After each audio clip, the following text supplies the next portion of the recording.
Ahora sí. Ya chicos, comencemos con la clase de hoy.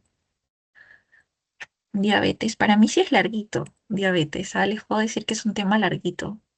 Si no, creo que es la clase que más diapositivas he tenido que hacer. Así que bueno, comencemos. A ver, ya. Entonces, comencemos con la epidemiología. La diabetes, como saben, es una enfermedad muy prevalente, ¿no? Enfermedad de alta prevalencia en y en el mundo, ¿no? Uy, Perú, pues, Perú y el mundo. ¿Ok? Tiende a presentarse más en las mujeres, ¿ok? Tiende a presentarse más en las mujeres. Las mujeres. Las complicaciones más frecuentes que va a tener esta enfermedad van a ser de tipo microvasculares, ¿no? Como la retinopatía, por ejemplo, la neuropatía, ¿no? Ese tipo de complicaciones que ahorita vamos a ver más adelante, que dañan los vasos pequeños, ¿no? También están las macro. Complicaciones más frecuentes son las microvasculares. Y luego tenemos que, según un análisis de datos que el doctor mostró en la PPT, nos indica que aproximadamente el 70% de la población peruana ha seguido tratamiento de diabetes, ha seguido tratamiento antidiabético en los últimos 12 meses, y de los cuales el medicamento de primera línea, uy, se prendió. El medicamento de primera es la metformina, ¿no? Como ya saben, la metformina. Tengan eso en cuenta. Y bueno, la diabetes, la definición es muy sencilla, pero bueno, vamos a definirlo. Es un trastorno, trastorno metabólico, ¿no? En el cual hay un proceso, se puede decir, hay cuadros de hay cuadros, hay hiperglicemia crónica, ¿ok? Hiperglicemia crónica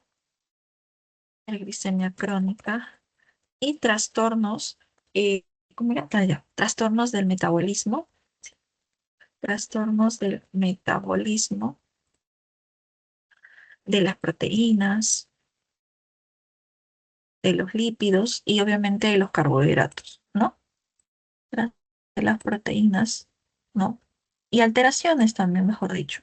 Y alteraciones del metabolismo de las proteínas, de los carbohidratos, datos y lípidos, ¿no? Que generan alteraciones en la secreción, que generan un efecto dañino, pues puede decir que generan eh, cambios en el efecto o la secreción de insulina, ¿no? Que es la llavecita para poder producir energía, ¿no? Para que se forme el ATP. Entonces, ese es el porqué. Es un trastorno metabólico que se va a clasificar de varias formas, como ustedes ya saben. Está la diabetes mellitus tipo 1, la tipo 2, está también la diabetes gestacional y otros tipos de diabetes, ¿no? La diabetes tipo 1 es una diabetes en donde hay una destrucción de las células beta del páncreas, ¿ok? Por lo cual hay un déficit absoluto de insulina. Esa es la palabra clave. Hay un déficit absoluto de insulina. No hay clase que se me manche así. Un déficit absoluto de insulina. Mientras que en la diabetes tipo 2 hay un déficit relativo de la insulina. ¿Ok? Y esto es porque puede haber una resistencia de su acción, ¿ok? A diferencia de la diabetes tipo 1. En la diabetes mellitus gestacional, ¿no?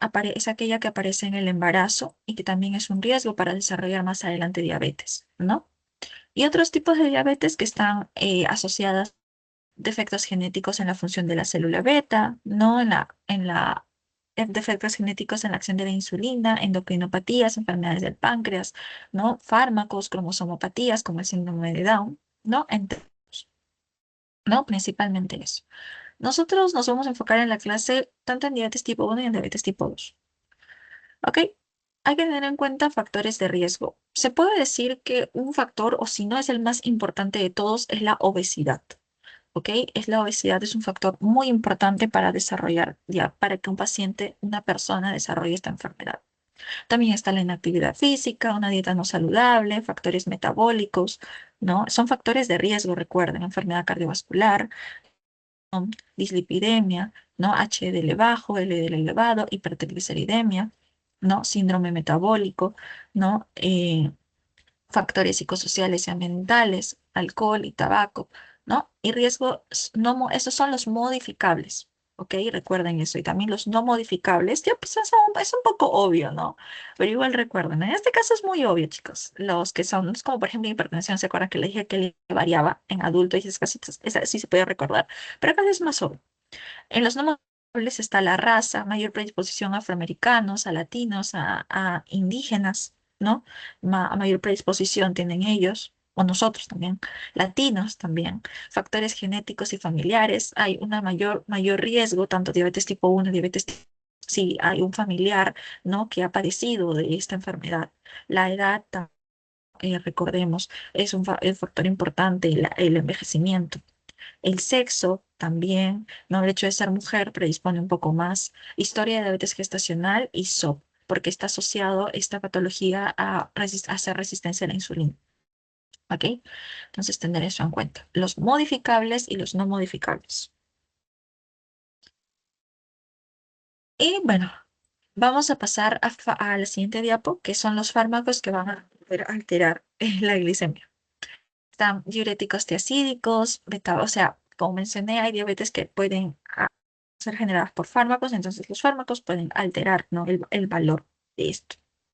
O sea, ahí están los diuréticos tiacídicos, están los beta bloqueantes, están bloqueadores de los canales de calcio, estatinas de alta potencia, glucocorticoides, medicamentos para el VIH, eh, antipsicóticos atípicos y anticonceptivos orales.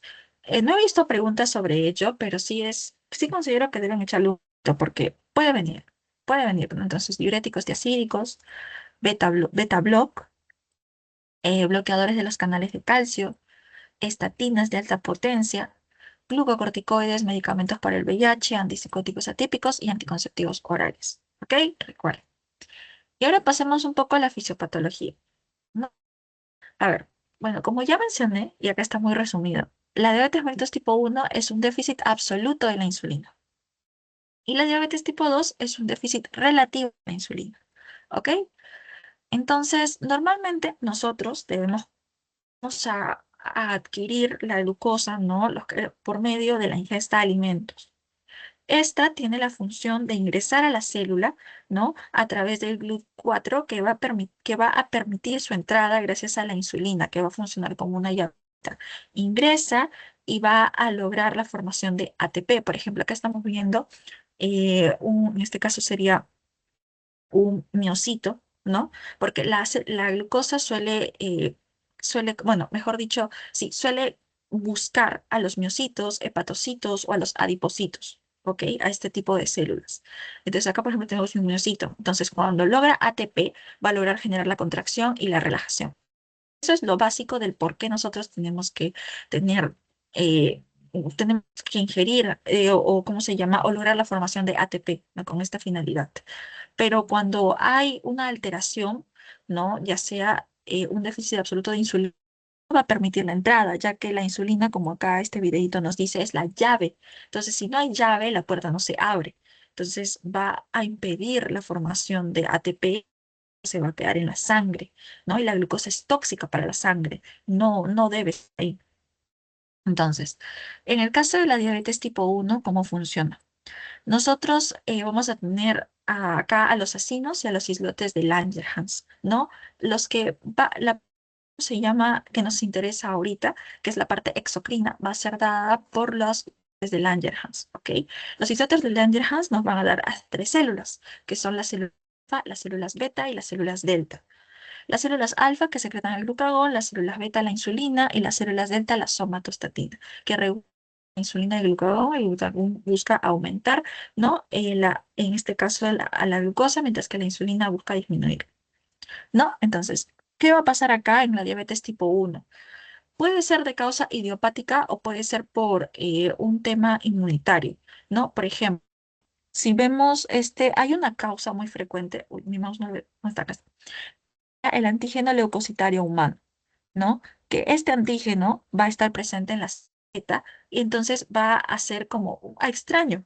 Entonces lo que hace el cuerpo es intentar defenderse, ¿no? Y va a activarse y los linfocitos van a empezar a atacar, ¿no? Y de esta forma, pues va a haber una destrucción de células tipo 2, ¿no? También puede ser, como dije, no solamente porque, por ejemplo, este antígeno, sino por autorreactividad, ¿no? Por tipo idiopático, ¿no? Pero la cosa es que se destruye a la célula beta.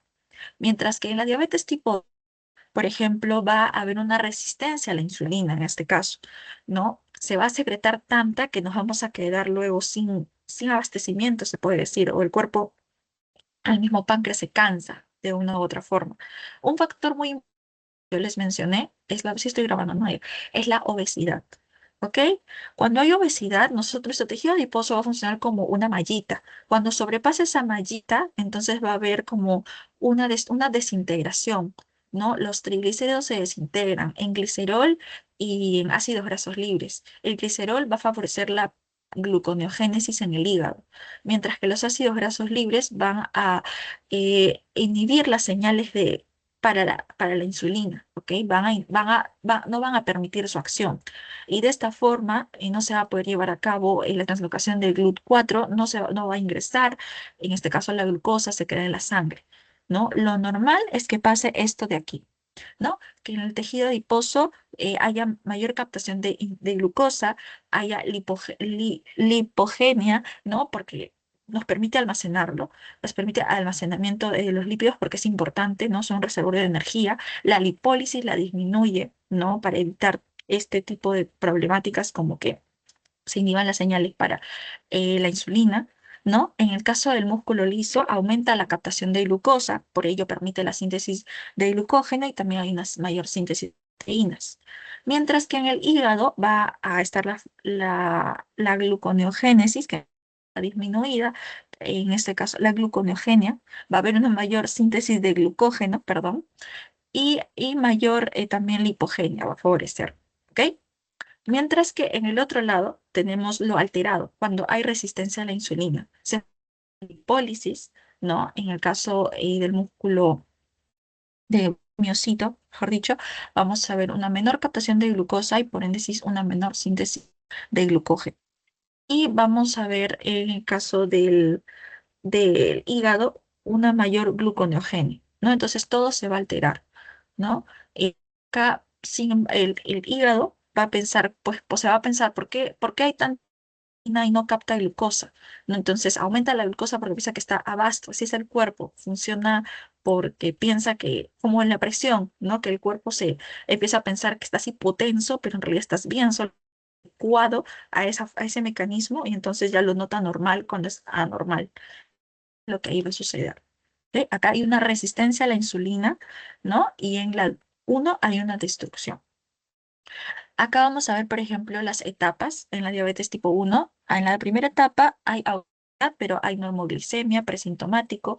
En la 2 hay disglicemia ya, pero también sigue siendo presintomático. Y en la 3 va a haber disglicemia, pero el paciente ya es sintomático. ¿Ok? En el caso de la diabetes tipo 2 también va a haber etapas, ¿no? Primero la glicemia está bien, ¿no? Hay un hiperinsulinismo normoglicémico. Hay resistencia a la insulina y son años antes del diagnóstico. La diabetes suele pasar, uy, 5, 6, 7, 8 años, ¿no? Y ahí recién pueden empezar a hacer síntomas, ¿no? Entonces, eso es importante. La segunda etapa es cuando ya hay un hiperinsulinismo hiperglicémico, ¿ok? Acá sí ya hay una elevación. Hay déficit de insulina, ¿no? Y alteración de la funcionalidad. Y en la 3 ya hay hipoinsulinismo hiperglicémico y déficit de muerte celular, ¿no? Entonces, en la primera etapa es normoglicémico. En la segunda etapa es hiperglicémico y bueno, es hiperinsulinismo glicémico. Y en la tercera etapa es hipoinsulinismo hiperglicémico. Entonces, tener eso en cuenta. Acá en la primera hay resistencia y en la segunda y la tercera hay de... Acá, por ejemplo, nos da como un mini resumen de lo que sería la partecita del tratamiento, ¿no? Al inicio es sin tratamiento, luego se empieza con dieta, ya vamos a ver los criterios para empezar el tratamiento con dieta, luego se da la primera línea, que es la metformina, luego se combina o ya incluso se llega a la insulina, ¿no? Esto es en caso de diabetes tipo 2, ¿no? Sabemos que la del tratamiento de diabetes tipo 1 está manejada más que nada por las insulinas. Y ahora pasemos al diagnóstico. ¿Me preguntas? Abajito, ya. Entonces, el diagnóstico, acá puse la clínica. Acá sé que están los síntomas, pero vamos a ponerlos las 4 Ps, ¿no? Las 4 Ps, que está la poliuria, la polidipsia, uy, polipodipsia, ¿qué puse? Polidipsia, polifagia, pérdida de peso, ¿ok? Así seguramente les va a venir en el examen. ¿No? Paciente presenta más ganas de orinar, pérdida de peso, ¿no? Bueno, aumento de apetito, ¿no? Todo ello. Y bueno, luego de eso otros síntomas, pero en general eso, tanto en la diabetes tipo 1 con la diabetes tipo 2, ¿ok? Diferencia que la diabetes tipo 1 puede aparecer a cualquier edad, pero tiene una tendencia a ser a personas más jóvenes, ¿no? Mientras que la diabetes tipo 2 tiene la tendencia de aparecer a personas mayores, ¿ok? En el caso de bueno, de la diabetes, que es la que un poquito más nos puede interesar, se puede decir, puede ser asintomática por muchos años, ¿no? De 4 a 13 años, y los síntomas te pueden aparecer luego, ¿no? Entonces, más que nada, tener eso en cuenta, ¿ok? En leerlo y todo esto que lo agarré de la guía del MINSA para tratamiento de diabetes. Y criterios diagnósticos. Ahora sí, nosotros ya sospechamos, tenemos ese nos hace sospechar del paciente, ese antecedente que nos hace sospechar del paciente. ¿Cómo hacemos? Hay prediabetes y diabetes mellitus in situ. Para nosotros decir que hay diabetes mellitus in situ, por ejemplo, vamos a usar la prueba de ayunas más de 126 2 veces seguidas, ¿ok? Repetidas. Con 2 pruebas repetidas, confirmamos, ¿no? Con pruebas repetidas. Se suele utilizar mucho la hemoglobina glicosilada por el tema de que no hay muchos laboratorios estandarizados, si se puede decir de esa forma, a menos que sea para diagnóstico no se usa tanto. Solo, por ejemplo, eh, los laboratorios muy estandarizados, ellos sí, pero se suele usar, por ejemplo, en la glicemia en ayunas. Y también se diagnostica, por ejemplo, una glucosa al azar, más de 200 y con síntomas. Acá ya es el diagnóstico exacto, ¿no? Y también está el caso de la glucosa, bueno, postprandial, ¿no? Que se le administra 35 gramos de glucosa al paciente, ¿no? Y bueno, disueltos a 300 mililitros de agua después de un ayuno en personas que han estado recibiendo al menos 150, 200 gramos de carbohidratos durante diarios durante 3 días antes de la prueba, ¿ok? Entonces, básicamente estas son las formas de diagnóstico. ¿Cuándo es diagnóstico entonces? Cuando hay una glucosa en ayunas más de 126, glucosa postprandial más de 200 después de carga, perdón, dicho, 2 horas después de la carga de glucosa, en este caso ya, ¿no? Después de, pues, de administrarle al paciente, ¿no? Más de 200 y la hemoglobina glicosilada más de 6,5, ¿ok? Eso es. Pero también vamos a poder hablar de la prediabetes, que serían los valores que nos habla de un riesgo de hacer diabetes in situ, que sería la glucosa en ayunas de 100 a 125, como ya saben, horas después de la carga de glucosa, ¿no? Sería de 140 a 199, ¿no? Hasta casi 2. Y la hemoglobina glicosilada de 5,7 a 6,4. Entonces, recordar ello. Cuando hablamos de diabetes mellitus, ayunas 126, 2 horas después de carga de glucosa, más de 200, y hemoglobina glicosilada más de 6,5. Prediabetes de 100 a 125 en glucosa en ayunas, 2 horas después de carga de glucosa, 140, 199, hemoglobina glicosilada de 5,7 a 6. ¿Ok? Luego también puede haber otros síntomas de hiperglucemia o crisis hiperglucémica, ¿no? Luego vamos a ver más que nada ello. También, también síntomas, ¿no? Crisis hiperglucémica, eso ya nos da un diagnóstico también. Y luego está el síndrome metabólico, ¿no? Que es un conjunto de signos y síntomas que nos va a hablar del riesgo que tiene una persona de desarrollar diabetes mellitus o enfermedades cardiovasculares.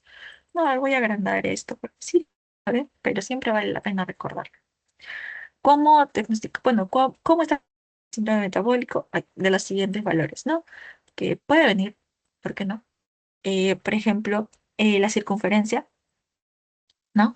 En los varones, más de 102, en las mujeres, más de 88. Los triglicéridos, más de 150. El HDL, ¿no? En este caso varía en hombres y mujeres. En hombres, menos de 40 y en mujeres, menos de 50. La presión arterial, ¿no? Más de 185, nos dice acá, y la glucosa en ayunas elevada de 100 a 125, ¿no? Prediabetes. Entonces, tener en cuenta la circunferencia, ¿no? Varones, en este caso 102, mujeres 88, triglicéridos más de 150, colesterol, varones menos de, HDL, perdón, menos de 40 y mujeres menos de 50. La presión arterial 130 sobre 85 y la glucosa en ayunas o elevada en tratamiento o elevada o en tratamiento 100 a 125. ¿Ok? Ténganlo en cuenta. Ahora pasemos a las complicaciones de la diabetes mellitus. ¿Ok? En este caso pueden ser de dos tipos, agudas y crónicas. ¿Ok? Esto ya lo han visto por el lado ya endocrino. Sí, a mí me gustó mucho ese tema. Mi doctor fue muy crack. Bueno, en este caso, agudas son las hiperglucémicas o la hiperglucemia o la hipoglucemia, ¿no? En este caso, al final vamos a ver un poquito sobre ellas, un poquito, porque la teoría no se está enfocando mucho en eso, pero tenemos acá la cetoacidosis diabética y el estado hiperosmolar, hiperglucémico, ¿no? Agudas, hiperglicemia o hipoglucemia, ¿ok? En este caso tenemos hiperglucémicas, que son emergencias, en este caso, cetoacidosis diabética y estado hiperosmolar hiperglucémico.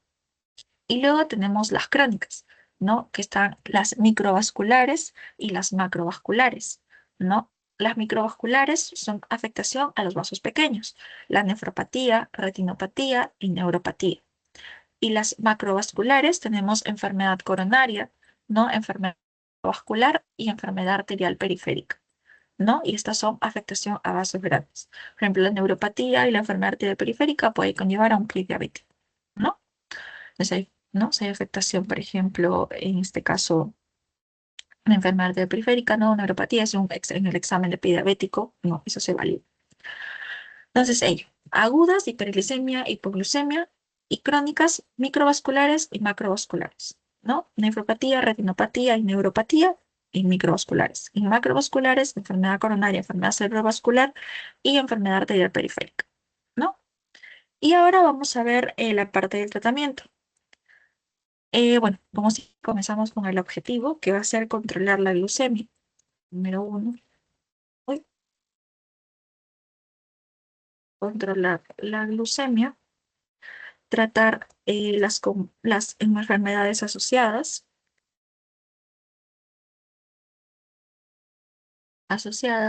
y evitar o detectar también, detectar, mejor dicho, detectar y tratar las complicaciones.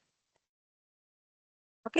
Entonces, controlar la glucemia, tratar las enfermedades que estén asociadas y también detectar y tratar las complicaciones. Y bueno, vamos a ver ahora los objetivos glicémicos que van a tener los pacientes, ¿no? O sea, acá la teoría el doctor lo ha dividido en saludable, en complejo, intermedio y en salud muy compleja y salud mala. ¿Ok?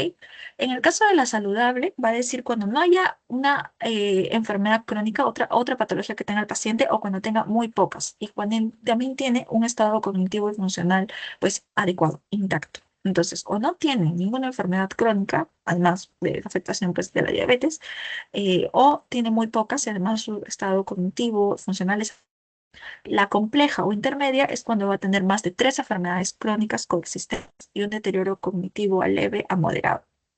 ¿Ok? Y la muy compleja es cuando hay una enfermedad terminal, si se puede decir, o un deterioro cognitivo de moderado a severo, ¿no? Entonces, tener eso en cuenta. Para hablar de complejo, ¿no? Un momento, chicos, por favor. Ya. A ver, ya, entonces, saludable, acá está por los objetivos de hemoglobina glicosilada. Para una persona saludable, recuerden esto, chicos, esto ha venido en examen, me vino a mí en mi examen. Entonces, saludable, entonces, esto puede venir. Menos el objetivo de hemoglobina es de 7 a de menos 7 a menos de 7,5. ¿Ok? Se busca eso, de 7 a 7,5 o menos. La glucosa en ayunas o preprandial es de 80 a 130. Y glucosa antes de acostarse, o bueno, en este caso también glucosa postprandial, 80 a 100 a 180. ¿Ok? Acá creo que dice la preprandial, dice. No, bueno, la postprandial que es menos de 180, ¿no? En este caso tomémoslas. Entonces, objetivos de la hemoglobina glicosilada es para paciente saludable de menos de 7 a 7,5. Menos de 80 a 130. Y glucosa antes de acostarse o también la glucosa postprandial, menos de 180, ¿no? De 80 a 180 y menos de 180. Cuando sea complejo, se va a buscar menos de 8, ¿ok? La hemoglobina glicosilada. La glucosa en ayunas de 90 a 150 y la glucosa antes de acostarse, bueno, también va a ser de 100 a 180 en este caso, ¿no? Menos de 180. Entonces, menos de 8 por ciento en la hemoglobina glicosilada, glucosa en ayunas de 90 a 150, en saludable era de 80 a 130, ¿no? Compleja de 90 a 150. Y en caso de glucosa antes de acostarse, 80 a 180, 100 a 180, ¿no? Lo mismo glucosa postprandial, siendo de 180, igual así acá.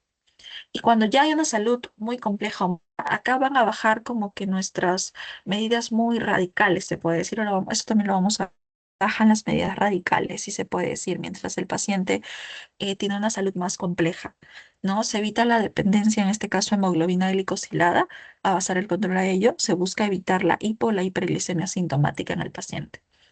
También la glucosa en ayuno a 180 en este caso, y la glucosa antes de acostarse de 110 a 200, ¿ok? Entonces, la hemoglobina glicosilada se busca más que nada en la hiperglicemia sintomática, ¿no? En la muy compleja o mala, también llamada, en la glucosa en ayunas va de 100 a 180 y la glucosa antes de acostarse de 110 a 200. ¿Ok? Tener en cuenta que mientras más avance la edad, más complejo sea, entonces las medidas más radicales son menores. ¿Ok? Mientras que cuando el paciente tiene un mejor pronóstico, las medidas son más radicales. Ok, entonces tengan en cuenta este cuadrito. No, también se busca una presión sanguínea menos, caso 140 sobre 190, dependiendo. Ahorita vamos a ver un objetivo. Acá, este por ejemplo es de la guía del MINSA. Y en este caso nos dice que el IMC adecuado para todo paciente con diabetes mellitus tipo 2 es que esté en un peso normal. Menos de 25, bueno, entre 18,5 y 25. Esto lo digo porque esto también es pregunta de examen. ¿Ok? Que todo paciente con diabetes mellitus de tipo 2 tenga, ¿cómo se llama? Un IMC normal, adecuado. ¿Ok? Y si en caso no es posible en personas con obesidad, de verdad deberán perder un 10% de su peso corporal en el primer año de tratamiento. ¿Ok? Los objetivos también que tienen que ver con la circunferencia sería en varones, busca 94 y en mujeres menor a 90, ¿no? Menor a 90 en mujeres, menor a 94 en varones. Y la presión arterial depende, como les mencioné. Se busca menos de 130 sobre 80 en pacientes que tengan riesgo cardiovascular elevado. Y para aquellas personas que tengan un riesgo cardiovascular bajo, se busca menos de 140 a 90. ¿Ok? En los triglicéridos más 150, HDL más de 40 en varones, más de 50 en mujeres, ¿no? En pacientes que tengan muy alto riesgo cardiovascular, ser un poquito más estrictos, ¿no? En este caso muy alto, menos de 155 LDL, ¿no? En este caso alto cardiovascular, menos de 70, moderado, menos de 100, ¿no? Tener eso en cuenta. Son objetivos. Que el paciente tenga un peso ideal, ¿no? Que sea un peso, ¿no? También un IMC, un perímetro abdominal, en este caso de cintura, de 94 en varones menos y 90 en mujeres, presión arterial 130 sobre 80, si en el caso el paciente tuviera riesgo cardiovascular elevado, si fuera bajo, 140 sobre 90. Luego los lípidos, ¿no? Todo esto que ya se bajar. Y dependiendo también del riesgo cardiovascular del paciente, ¿no? En este caso el HDL más de 40 en varones, más de 50 en mujeres, y el LDL en este caso en paciente con muy alto riesgo cardiovascular y moderado riesgo cardiovascular varía. Muy alto riesgo cardiovascular, menos de 55. Alto riesgo, menos de 70 y moderado riesgo, menos de 100. ¿Ok? Y ahora veamos el... Uy, acá me olvidé borrar esto. Bueno, veamos el manejo no farmacológico. ¿Ok? Porque se divide en dos partes la diabetes. En el caso del manejo no farmacológico, este se va a poder dar, o mejor dicho, solo va a controlarse la dieta en algunos. Tengan esto en cuenta, ¿ok? Algunos pacientes nada más, quien pacientes asintomáticos que no tengan síntomas, pero que le descubres una glucosa elevada, sacas tus pruebas, confirmas tu diagnóstico 2 veces o con tu glucosa al azar más tus síntomas, lo confirmaste. Bueno, en este caso no tendría síntomas, ¿no? Sino un paciente que es asintomático, está estable y no tiene complicaciones, se busca cambios en el estilo de vida. O de 3 a 4 meses se verifica. Si hay cambios, entonces se va a realizar controles cada 3 a 6 meses, ¿ok? Si pasa lo contrario, se empieza tratamiento farmacológico. Pero, si al paciente se le descubren síntomas, ¿no? Si en este caso, por ejemplo, esto es algo que a un doctor, mi doctor de endocrino, porque tenía un poquito esa duda, eh, él me dijo esto, que por ejemplo, cuando hay una hemoglobina glicosilada, menos de 7,5% al diagnóstico, ¿no? Y más de 7,5% al diagnóstico también, ¿no? En este caso, vamos a hacer un manejo con, bueno, metformina y cambios en el estilo de vida, ¿no? En caso de pacientes sintomáticos. Metformina más cambios en el estilo de vida. Cambios en el estilo de vida. Mientras que si un paciente tiene una hemoglobina glicosilada más de 7,5%, se da metformina, cambios en el estilo de vida, obviamente, no siempre cambios en el estilo de vida, más metformina, más, ¿cómo se llama este otro fármaco? Más otro fármaco, dependiendo del paciente, ¿no? Ya vamos a ver luego eso.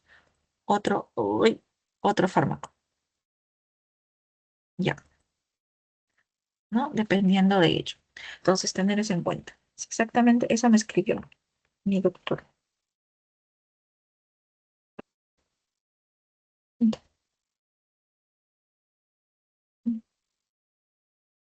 Uy, lo perdí. Ya bueno, por eso me escribe el doctor. Básicamente es eso, chicos, que, o sea, pues, dependiendo de ello, ¿no? Si hay menos de 7,5 se inicia con metformina en el estilo de vida. Pero si va de 7,5 o en este caso hasta 9 hasta 9 cambios en el estilo de metformina u otro fármaco, ¿ok?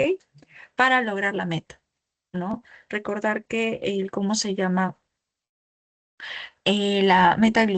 ¿Cómo se llama? El chequeo suele ser de 3 a 6 meses, ¿no? Los controles, no es lo ideal, no dejar pasar mucho tiempo, ¿no? Pero tengan en cuenta esto, la hemoglobina glicosilada importa mucho. Esto les digo porque en exámenes pasados he visto este tipo de preguntitas, entonces por eso tengan esto en cuenta.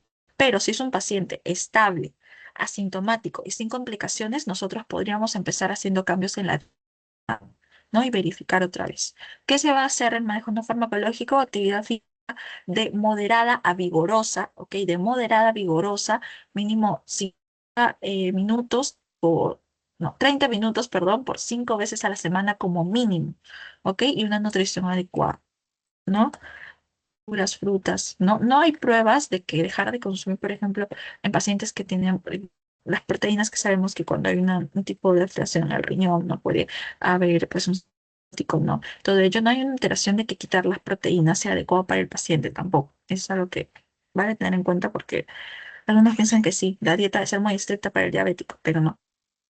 Y por ejemplo, esto también nos da la teoría. ¿No? Que son el cálculo de la ingesta calórica para los diabéticos con la ingestión de insulina. Pueden tenerlo en cuenta. No han preguntado hasta ahora eso. Pero en hospitalizados dice de 25 a 35 calorías por kilo por peso por día. En críticamente enfermos de 15 a 20 calorías por kilo por peso por día, ¿no? En distribución de calorías nos dice 50% carbohidratos, 20% proteínas y 30% grasas, ¿no? Entonces, esa es la dieta que propone, más que nada, para diabéticos, ¿no? Inyección de insulina. Y ahora sí pasamos a esto, que es el manejo farmacológico.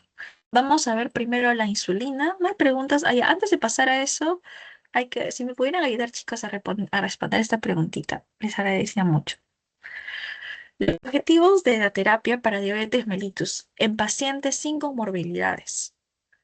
¿Cuáles son? La hemoglobina glicosilada, bueno, la hemoglobina glicosilada más de 7, menos de 7, glucosa postprandial menos de 180, glucosa en ayunas menos de 50, índice de masa corporal menos de 25 y LDL menos de 180.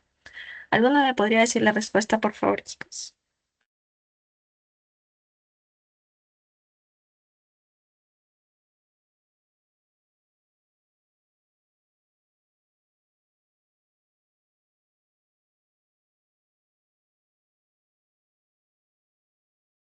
¿Alguno cuál piensa, chicos? Acá hay tres. Tres que son para un paciente que no tiene comorbilidades.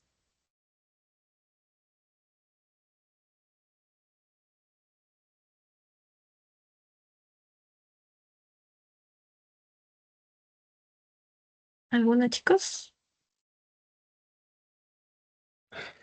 ¿Podría ser la uno, 2 y 4? Ajá, sí, muy bien. Aquí está con chexito.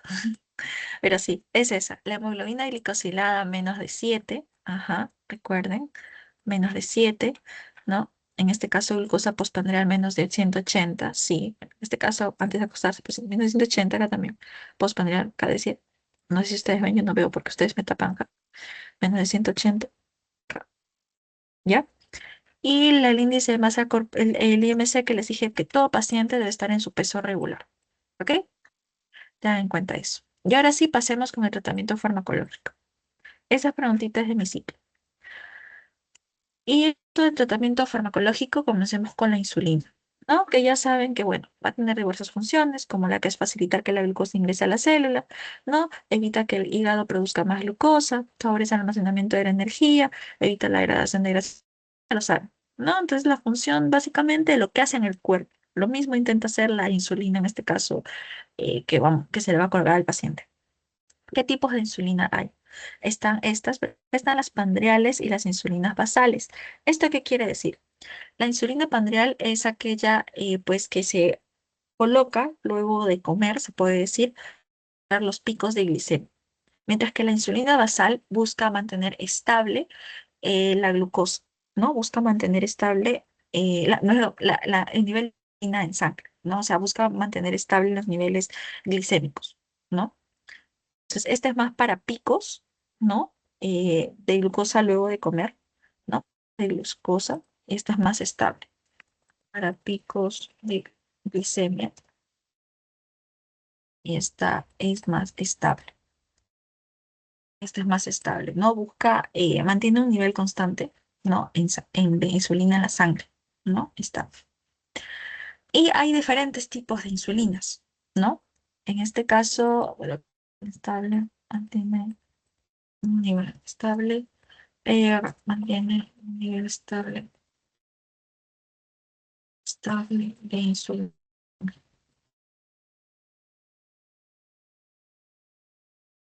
Uy, o no, me están llamando. Ah,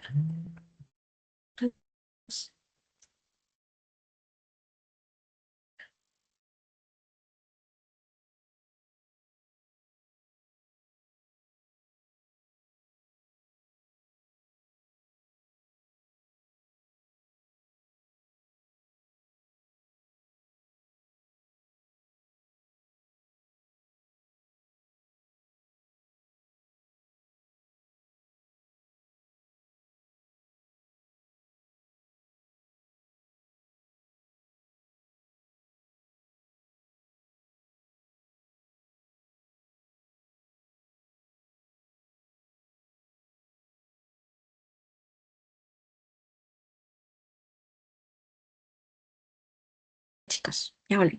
Ya. Entonces, existen tipos de insulinas. Insulina ultra rápida, insulina de acción rápida. Ay, qué feo esto. Ya, insulina de acción ultra rápida, de acción intermedia, de acción prolongada y acción prolongada. ¿Ok? Entonces, la acción ultra rápida, a ver, un momentito, por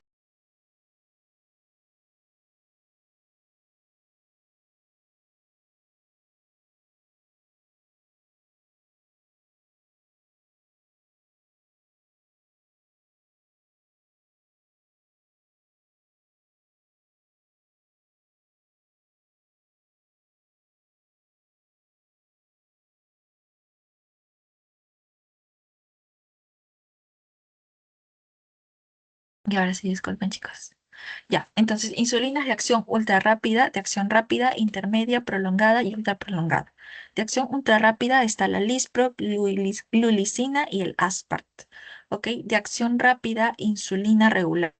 ¿Ok? La regular. De acción intermedia tenemos a la NPH prolongada, Determir y Glarnina, ¿no? En este caso, luego tenemos la acción ultra prolongada de Glutet, ¿no? Y en esta insulina de 300 unidades, si no me equivoco.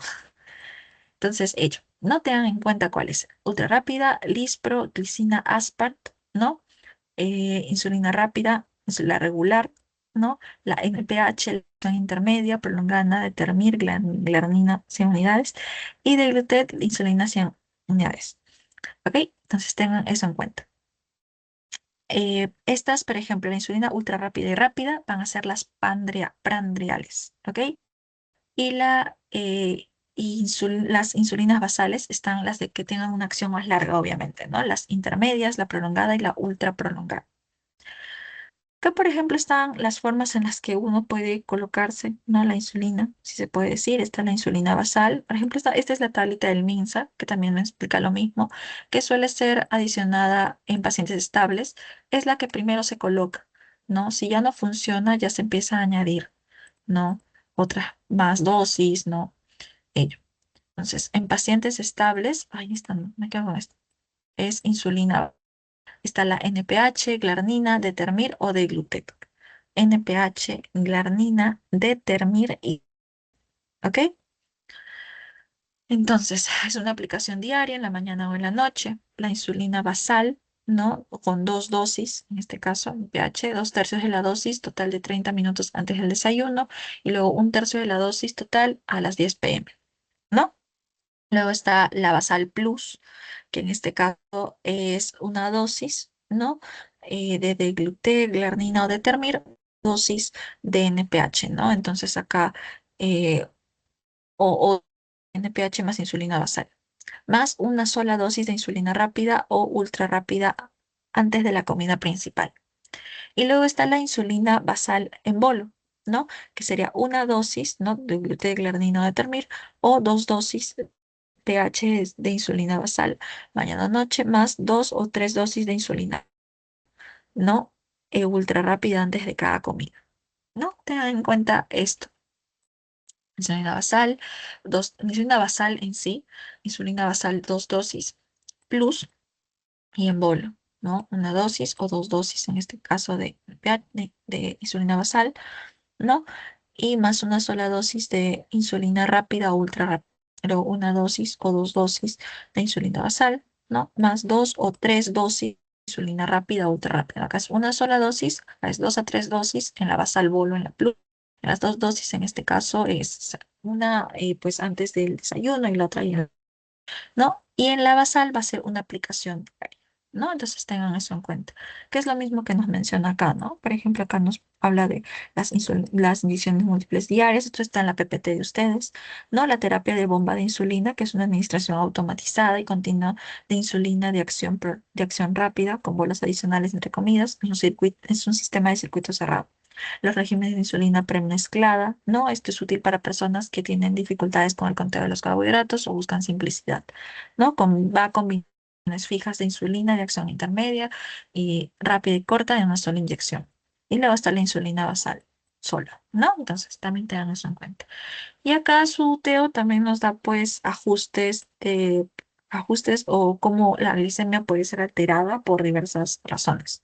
En el caso de estrés físico o enfermedades agudas, va a requerir un aumento de dosis en la insulina, porque pues puede aumentar, en este caso, la glucosa, ¿no? Al igual que en enfermedades agudas, ¿no?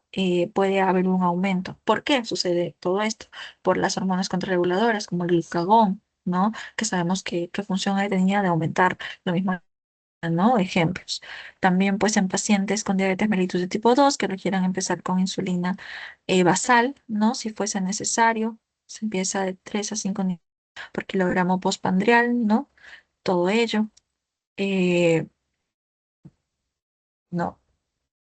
Luego también, bueno, según guías, ¿no? Hipoglicemias preprandiales, ¿no?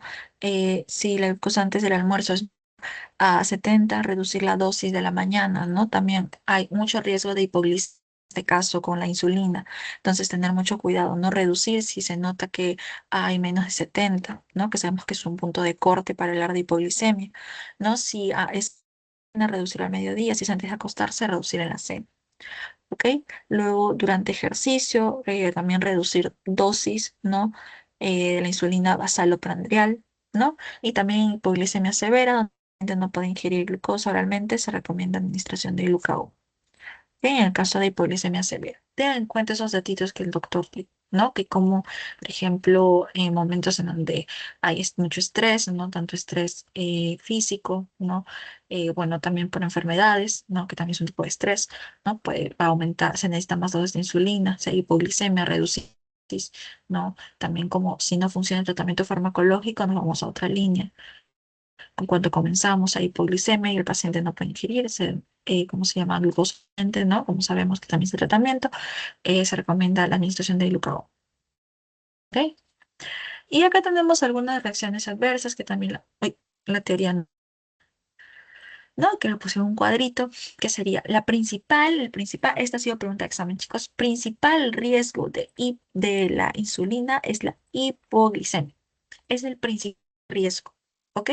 Es el principal, tengan eso en cuenta. También hay interacciones con YECAS, antidiabéticos, ¿no? En este caso, también bloqueadores receptores de angiotensina 2, 1 de BAC2, ¿no? Y otras interacciones con corticoides, diuréticos, anticonceptivos orales, ¿no? Que disminuyen el efecto hipoglucemiante de la insulina, pudiendo a requerir un ajuste de dosis, ¿no? Entonces, corticoides, diuréticos, anticonceptivos orales, hipohormonas. Ahorita vamos a ver, por ejemplo, que hay un farmaquito que está muy asociado a la hipoglicemia, ¿no? Entonces, que hay ciertos fármacos que asociados a este van a generar todo ello.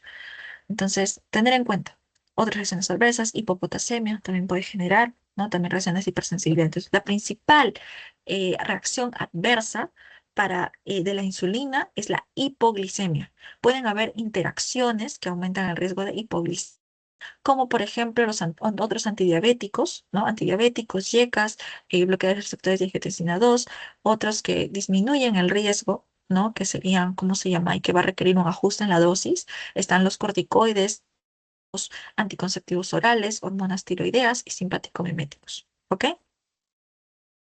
Y otras reacciones, hipopotasemia y reacciones de hipersensibilidad.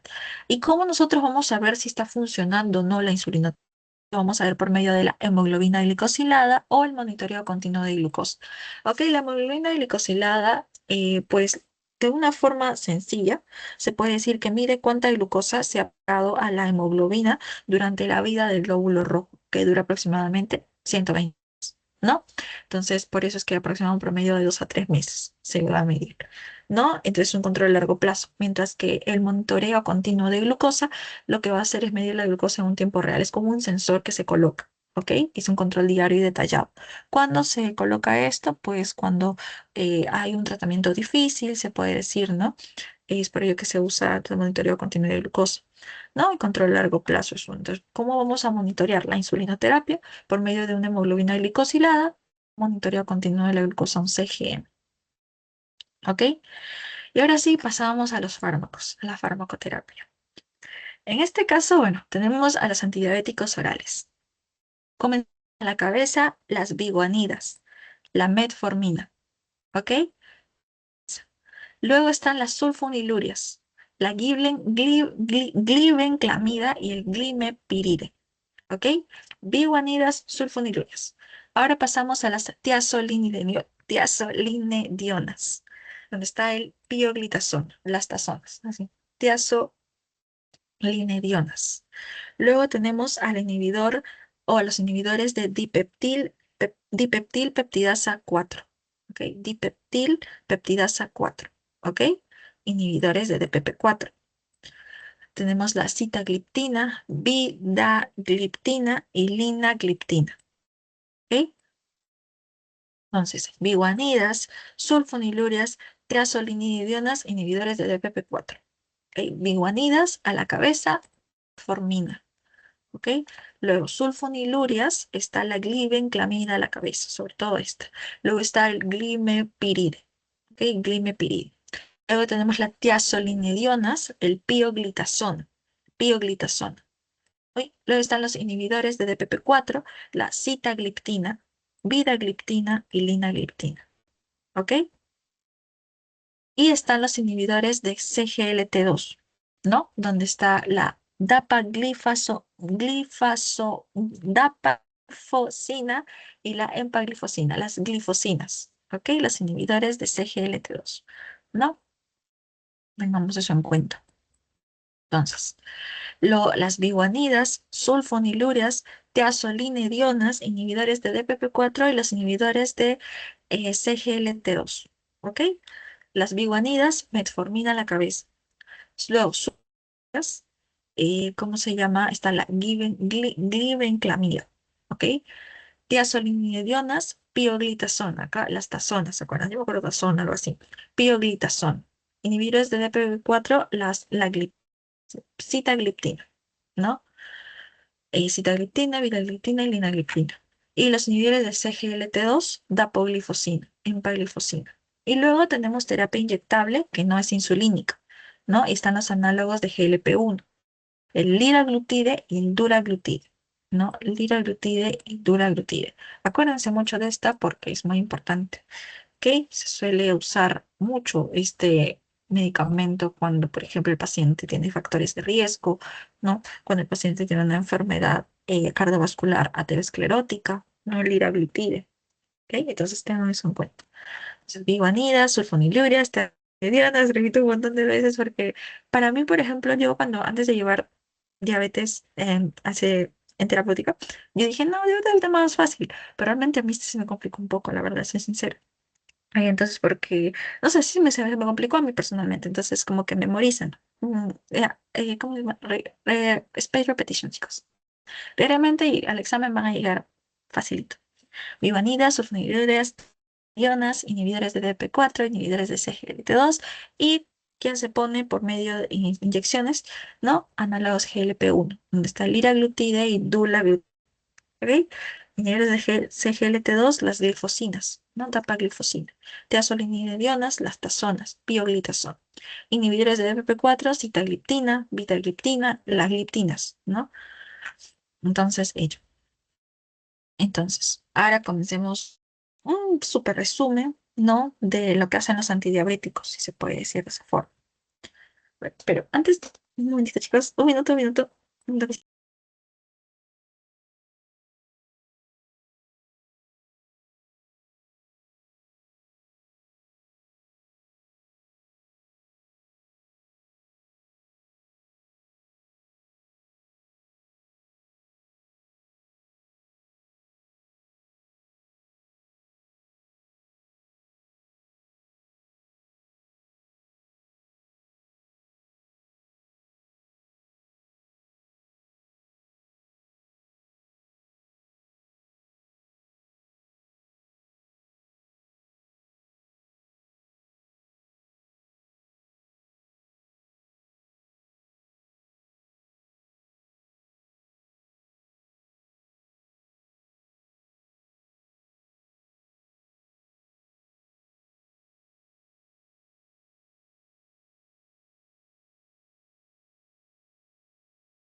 Ya, chicos, disculpen que me estoy...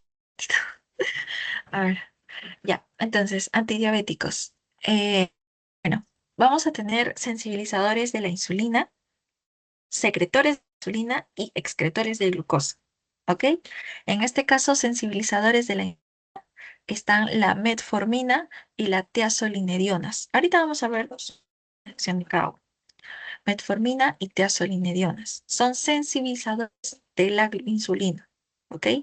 Luego tenemos a los secretores de la insulina, que están los análogos del GLP.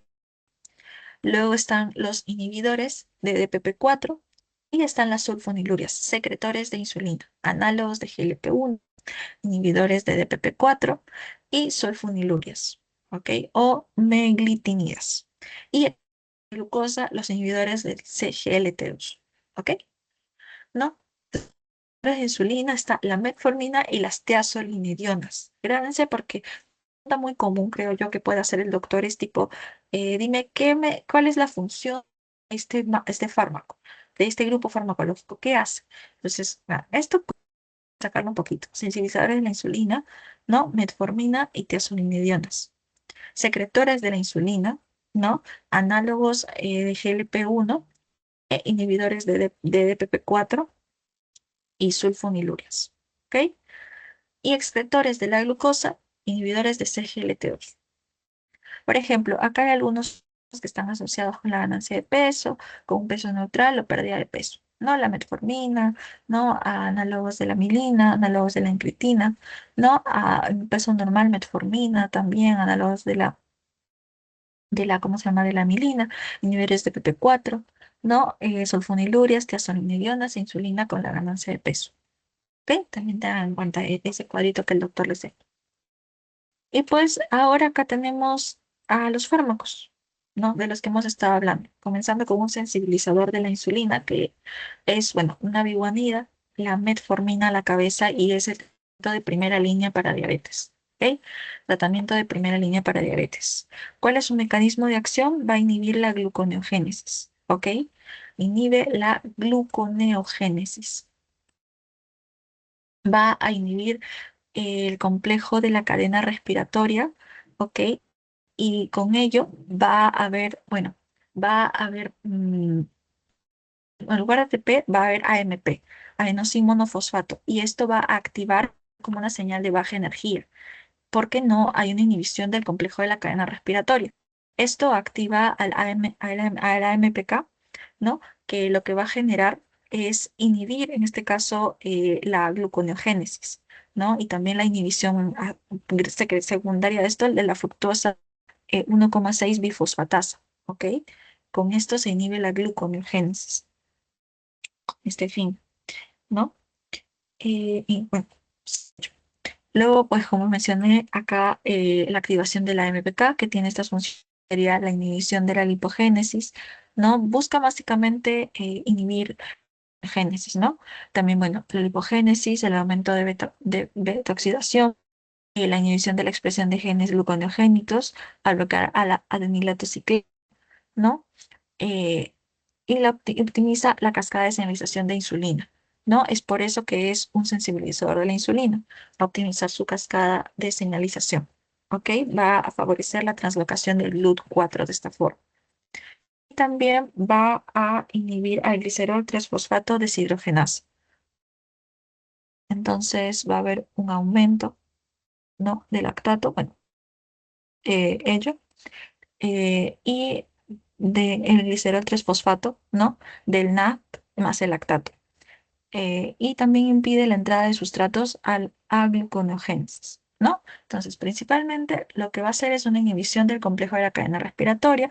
Con ello va a impedir la gluconeogénesis, ¿no? Al activar el AMP cíclico, con ello genera una inhibición de la fructuosa 1,6 bifosfatasa, ¿no? Una inhibición de la lipogénesis, optimiza la cascada de señalización de la insulina, ¿no? Una inhibición del glicerol 3-fosfato deshidrogenasa, no aumenta el glicerol 3-fosfato, al NAT, y, ¿no? E impide la entrada de sustratos a la génesis. ¿No? Entonces, tengan eso en cuenta. Reduce la hemoglobina glicosilada, pérdida de peso, ¿no? Como mencionamos, asociado con la pérdida de peso, uy, ¿no? También bajo riesgo de hipoglicemia. Hay un efecto adverso raro, no es nada común, que acá está, que es la acidosis láctica. Esto, por ejemplo, fue una un examen del 2024 si no me equivoco. Acá yo les he puesto más que nada preguntas de exámenes de 2000 del último examen y uno del 2024 creo, dos, pero cuando banqueen va todo eso, un poquito más. Y bueno, en este caso la acidosis láctica es muy rara. Entonces, no marquen, por ejemplo, ¿es un efecto adverso común? No, raro. No tengan eso en cuenta. Gastrointestinales, sobre todo tiene efectos gastrointestinales, ¿ok? Déficit de vitamina B12, por eso que pues en este caso esta vitamina, no aparte y así, y también gastrointestinales, ¿no? Gastrointestinales, déficit de vitamina B12 y rara vez acidosis láctica. ¿Ok? Acá, por ejemplo, el que está contraindicado cuando la tasa de filtración glomerular es menos de 30, ¿no? Reducir si la tasa está entre 30 y 45. Tener eso en cuenta, ¿no? Beneficio potencial para eventos cardiovasculares mayores, eso quiere decir más eventos cardiovasculares mayores.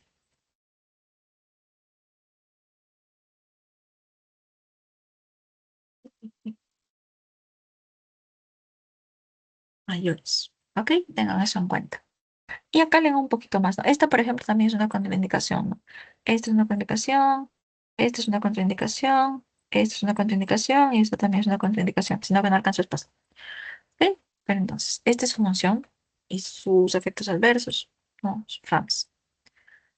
Y luego está la otra, que es las sulfonilurias, ¿ok? Que va a buscar el aumento de la secreción de insulina, ¿no? En este caso es un secretor de insulina, ¿no? Como mencionamos, inhibición de los canales de potasio dependientes de ATP, ¿ok? Entonces va a buscar el aumento de secreción de insulina. Y de esta forma, pues este es un mecanismo de acción. Algo más que es importante saber acá. Entonces inhibe con ello los canales de potasio dependientes de ATP en célula beta. Y en este caso, lo importante también acá es que fármacos van a interactuar, ¿ok? Hay fármacos que van a reducir los efectos de las sulfonilurias, mientras que hay fármacos que van a causar hipoglicemia, ¿ok? Tengan en cuenta, chicos, esto vino en el examen. Yo pensé que no iba a venir, vino. Y acá yo me confundí. Entonces, ¿cuál vino en el examen? Vino esto, hipoglicemia. ¿Ok? Vino, ¿qué fármacos, o sea, qué asociación a fármacos de las sulfonilurias, ¿no? Algo así vino, puede llegar a generar hipoglicemia, ¿no? Si el paciente toma. Vino los azoles, vino macrólidos como la claritromina y las sulfonamidas. Entonces, estudiense eso, ¿ok?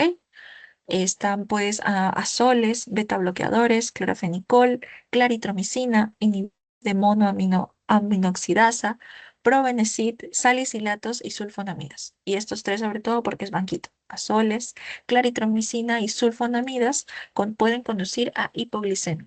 Luego están otros fármacos que como vimos, no sé si se acuerdan, hay fármacos que alteran la función, ¿no? De los antibióticos como estos, entonces se va a tener que aumentar la dosis, un ajuste de dosis, mejor dicho, ¿no? Como los corticoides, los diuréticos, hay corticoides, diuréticos, no niacinas, fenoniacinas, psicóticos atípicos, esto es memoria, chicos.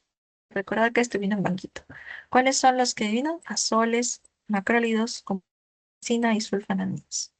Ok, acá vale recordar entonces que hay mayor riesgo de hipoglicemia, que es también un efecto principal muy fuerte de las sulfonilurias, ¿no? Aumenta la secreción de insulina, entonces puede haber hipoglicemia, ¿no? En este caso, por ejemplo, no, esto no pasa con la metformina porque este es más que nada un sensibilizador, perdón, optimiza su cascada de señalización, mientras que este aumenta mucho, ¿no? Aumenta la secreción. Aumento del peso también modesto, ¿no? Como vimos hasta acá, entre los que permiten ganar peso, las sulfonilurias, ¿no? Revisan todo ese cuadrito, todo está asociado. Hay reacciones cutáneas también como prurito, rash, ¿no? Algunas contraindicaciones. Estas son contraindicaciones, ya chicos, todo lo que está acá son contraindicaciones. Todos, en todos, ¿ah? Sí, en todos, en todos. Todos son, estos son efectos adversos y estas son contraindicaciones. Ok, está la cetoacidosis, por ejemplo, ¿no? Diabetes 1, usar medicación con pacientes con enfermedad cerebrovascular, enfermedad renal crónica, ¿no? Pacientes con alto riesgo de hipoglicemia, ¿no? También cuando la concentración es menos de 30, ¿no? Acá está las tiazolinedionas, ¿no? su función va a ser estimular al receptor activado por proliferación de peroxisomas gamma, ¿ok? Eso significa el par gamma, ¿ok? Va a ser su función. Y va a activar y reprimir la expresión de genes, ¿ok? Va a generar un aumento en el almacenamiento de los ácidos grasos en los adipocitos. Y de esta forma, ¿qué genera?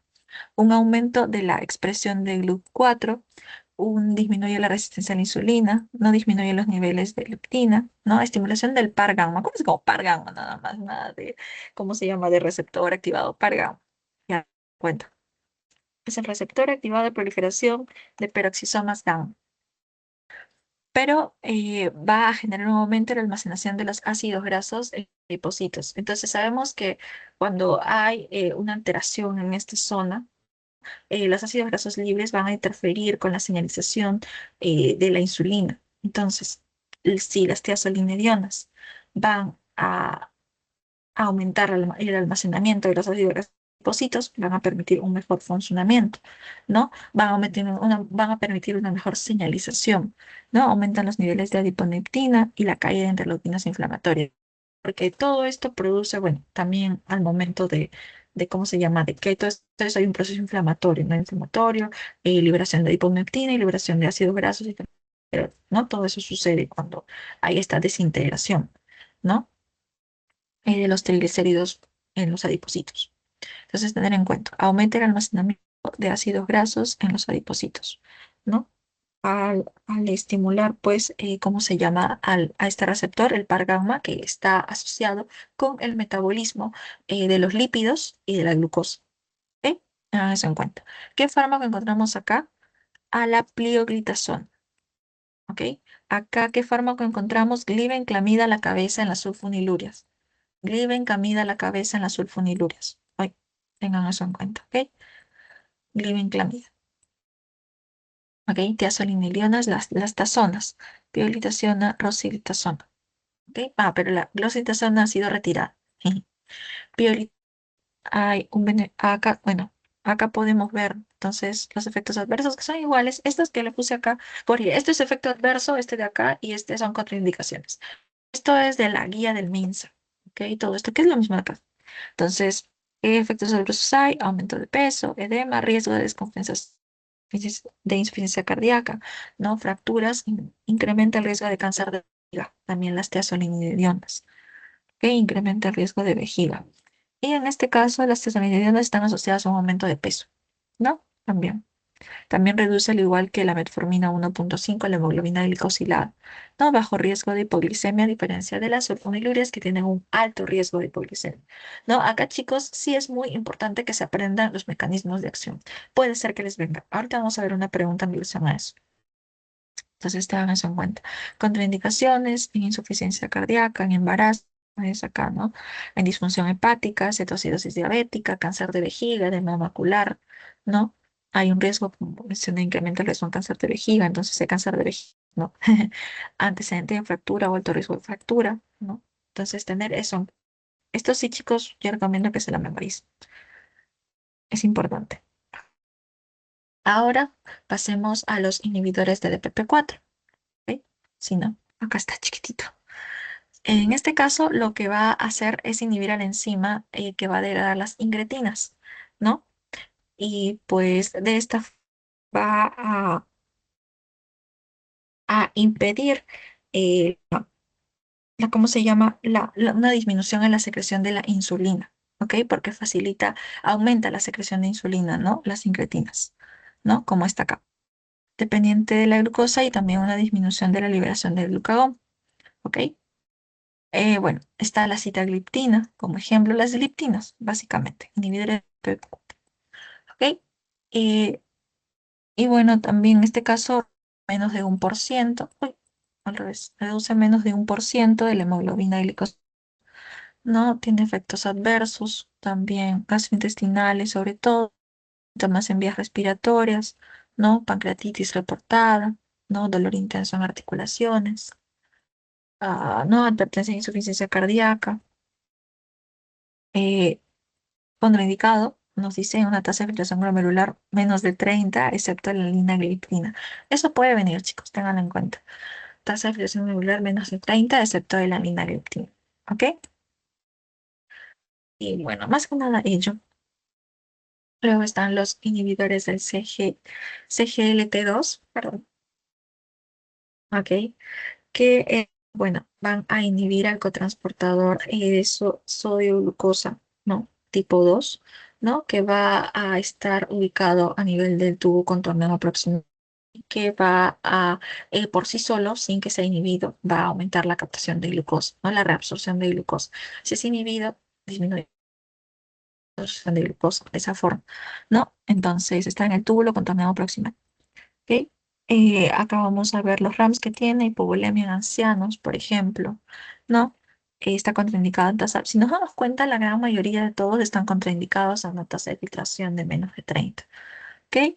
Efecto adverso es la hipovolemia, infección en vías urinarias, Fournier, candidiasis vaginal, mayor riesgo de amputación en pie diabético, ¿no? Es la canaglifosina, sobre todo, cetocidosis euglicémica y cáncer de. Y acá están pues también lo mismo que les mencionaba, ¿no? Hará efectos adversos, beneficio MASE, tiene beneficios para enfermedad vascular mayor, ¿no? Bueno, en este caso está asociada a infecciones genitourinarias, fasciitis necrotizante, ¿no? Como mencioné, acá también dice, ¿no? Que gangrena ¿no? Tiene ese beneficio. Contraindicado en diabetes tipo 1, tasa de filtración glomerular 45, acá nos dice, en el libro dice 30, teniendo en cuenta lo que el profesor pone, ¿no? Evitar en ITU frecuente, ¿no? ¿Cómo se llama? De Meo era, ay, ¿cómo se llama esto? Ay, se me fue su nombre. Ay, se me fue su nombre. Meo, disminuido, se me fue su nombre. Ajá, la densidad ósea, ajá, la densidad ósea disminuida, ¿no? Un riesgo de pie diabético, insuficiencia pancreática, alcoholismo y abuso de drogas. ¿Ok? Nada más acá. Uy. Entonces tengan eso en cuenta. Esto es más memoria sobre todo, chicos, ¿no? ¿Cuáles están acá? Acá nosotros tenemos Ata- dapagliflozina y por ejemplo, empagliflozina, las glifazonas, dapagliflozina, por ejemplo, ¿no? Entonces, eso sí memorícense qué fármacos están ahí. Ya casi acabando, tenemos, ya casi acabando, a los análogos de GLP-1.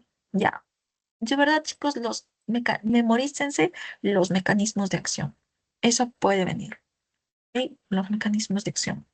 Puede venir. Para mí, que es lo más complicado del diabetes, se puede decir. Porque vino esta de GLP-1. ¿Cuál es la acción de GLP-1? ¿Cuál es su función? Va a, ¿cómo se llama? Aumenta el efecto de la incretina, con ello mayor secreción de insulina.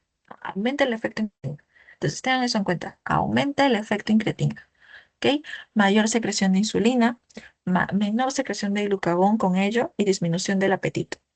Entonces, aumenta la secreción de insulina, disminuye la secreción de glucagón y disminuye el apetito. ¿No? Entonces tengan eso en cuenta. Esto vino, mayor secreción de insulina, menor secreción de glucagón. Bueno, no fue tan complicado, ¿no? Pero como hay algunos que cambian, ¿no? Pueden tener eso en cuenta. Y bueno, acá está la liraglutide, ¿no? Liraglutide, exenatide y senaglutide, ¿no? Tengan eso en cuenta. La liraglutide, por ejemplo, es de acción intermedia, ¿no? Efectos metabólicos, efectos no metabólicos que tienen, ¿no? Y que pueden revisar. En este caso, uy, no, esto es del, del CGLT2, el inhibidor. Por todo, no, esto es para acá. Me confundí. Ya, entonces acá está lo que les decía. Va a retardar el vaciamiento gástrico, ¿no? Suprimir la secreción, no, todo ello. Ruta es inyectable, son inyectables, pero no es insulínico, no, es un antidiabético, en este caso inyectable, no insulínico, ¿no? También logra disminuir menos de 1,5, ¿no? Gasto intestinal, beneficio más, ¿no? Entonces, vamos a hacer un recap rápidamente sobre ello. Entonces, la metformina es un sensibilizador de la glucosa, recordemos, va a inhibir a la gluconeogénesis, ¿ok? Primero con la inhibición del complejo de la cadena respiratoria que va a generar una activación del AMPK, ¿ok? Inhibe la gluconeogénesis, inhibiendo el complejo de cadena respiratoria y que genera una activación del AMPK y que genera todo este proceso, ¿no? Inicia la gluconeogénesis. Y luego el otro sensibilizador es la tiazolinedionas, que está por acá, si no me equivoco, la tiazolinedionas, que estimula a este receptor, al PPAR gamma, ¿ok? Que juega un papel importante en el metabolismo de la glucosa y que en este caso va a aumentar el almacenamiento de los ácidos grasos en los adipocitos. ¿Ok? Aumenta el almacenamiento de los ácidos grasos en el adipocito, ya no interfiere de esta forma con la señalización de la glucosa. ¿Ok? Luego, ¿qué otros? Estos son sensibilizadores de la insulina. Están la metformina y las tiazolinidionas, y las tiazolinidionas. ¿Ok? Tiazolinidionas. Luego tenemos a los secretores de insulina, los análogos de GLP-1, los inhibidores de DP4 y las sulfonilureas. Acá están las sulfonilureas. Pensemos. Los secretores de insulina, sulfonilureas, análogos de GLP-1 y inhibidores de DP4. Como son secretores de insulina, pueden grabarse que hay riesgo de glicemia. ¿Ok? Riesgo de hipoglicemia.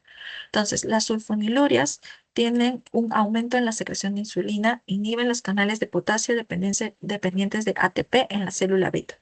Inhiben los canales de calcio dependientes de ATP en la célula beta, son secretores de insulina.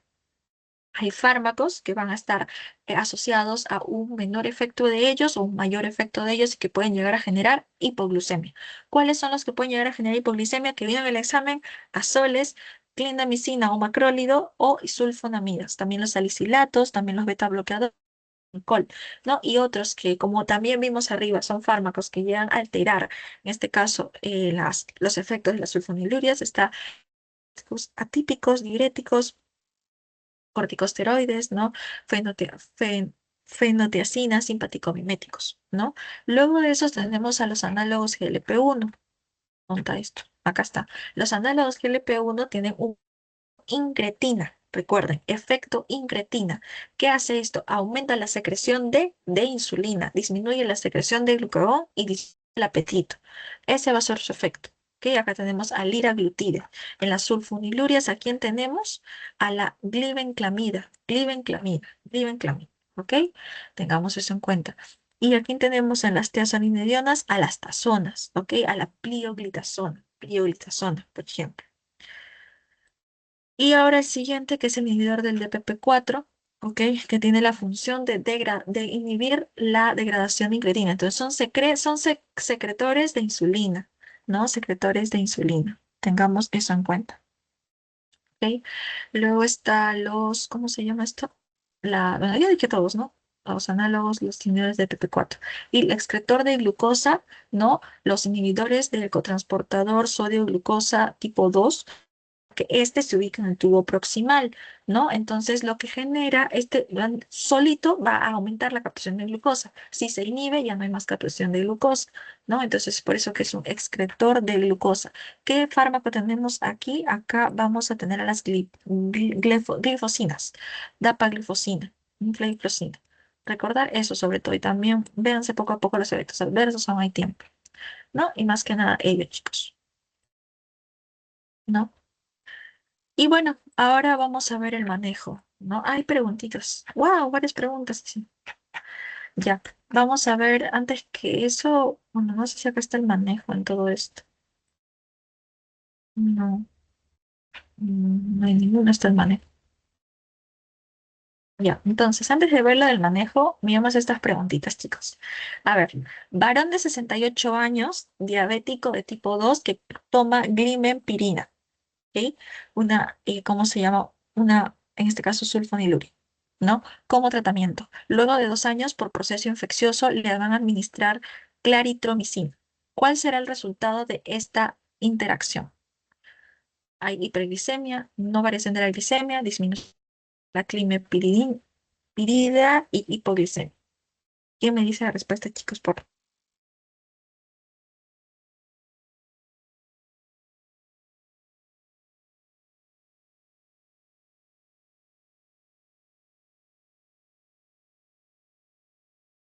recordemos, sulfoniluria tienen fármacos que pueden aumentar su acción o afectar su acción. ¿Ok? ¿Alguno? No me tengan de podcast, chicos.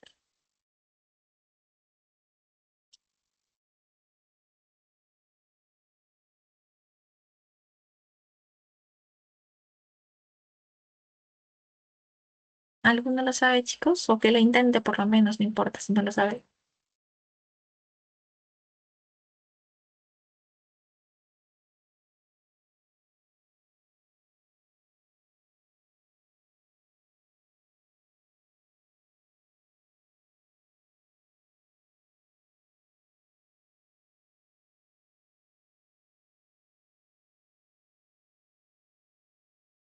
No, ninguno, chicos. Tan silenciosos Hipoglicemia. hoy. Ah, sí, muchas gracias. Hipoglicemia. Ya, sí, hipoglicemia. Ya, ahora esta. A ver, perdón si soy pesada, chicos. Es que así se practica. Ahora, bueno, ¿cuáles son en este caso, los agonistas de los receptores GLP-1? A ver, es incrementar el vaciamiento gástrico, disminuir el apetito, incrementa la gluconeogénesis hepática, incrementa la secreción de insulina, disminuye la concentración del glucagón. ¿Qué hacían los agonistas de los receptores GLP-1? Estos son, ¿cómo se llama? Receptores de insulina y tienen efecto incretina. Entonces, recuerden las tres cositas que tiene el efecto incretina para estos. Cuatro. ¿Algunos chicos me puede decir esto, el efecto incretina? ¿Qué hace la incre? ¿Qué hace eso?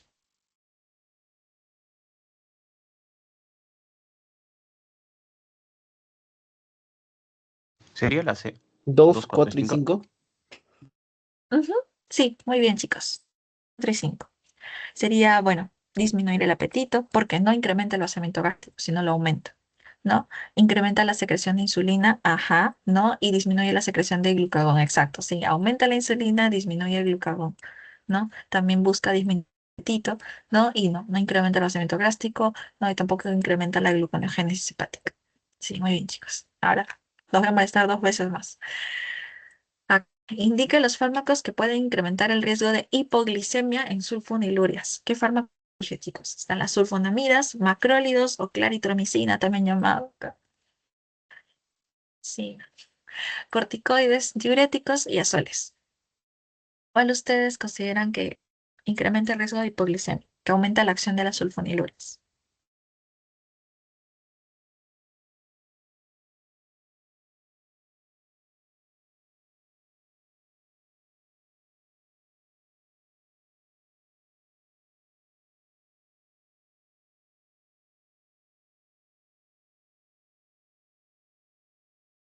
La letra 1, 2 y 5. Ujú, ahí está marcada también. Sí, sí, muy bien. La letra A. Acá está. Sí, sulfonamidas, ¿no? Los macrólidos o claritromicina y los azoles. Los corticoides y diuréticos van a afectar, pero más que nada es porque disminuyen su acción y va a necesitar un ajuste, ¿no? Y ya, por último, que también tiene mucho que ver. Respecto a los fármacos antidiabéticos, ¿cuál es la respuesta correcta? Los fármacos de la línea son los agonistas de los receptores GLP-1 y el análogo de amilina.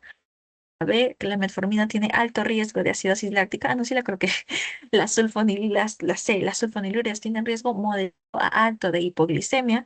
D, las glitazonas no aumentan el peso del paciente. Y E, bueno, en este caso, los inhibidores del CGLT2 pueden aumentar el ácido úrico sérico. ¿Cuál es la respuesta correcta, chicos?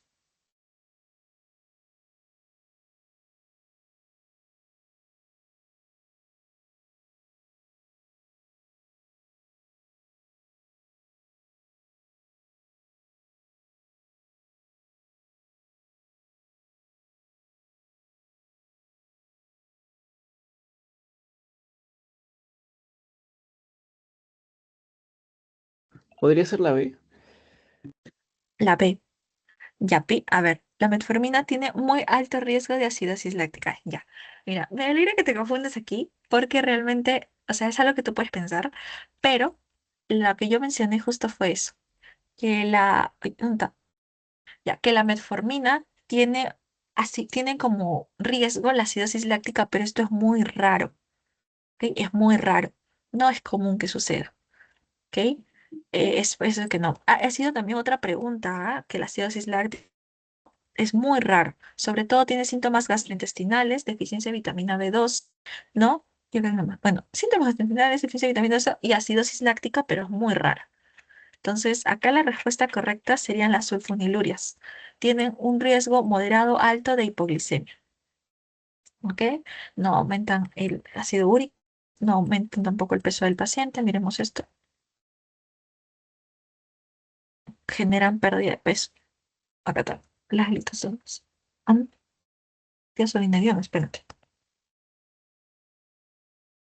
Mm, ¿Qué menciono acá? No aumentan el peso del paciente. Ah, claro. Acá está así. Me confundí. Me confundí, chicos.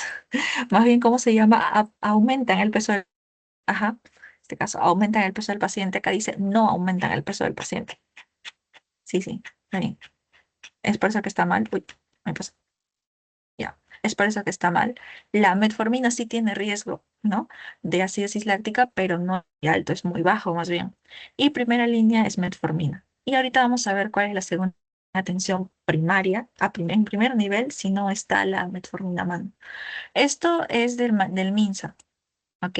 Entonces, una persona que tiene diagnóstico reciente de diabetes tipo 2, ¿no? Y que como vimos es sintomática, ¿no? No es estable y tiene complicaciones, no solamente se hace cambio en estado de vida, sino se empieza terapia, ¿no? Si tiene una hemoglobina glicosilada, se le llega a tomar menos de 7,5 es metformina más cambio de vida.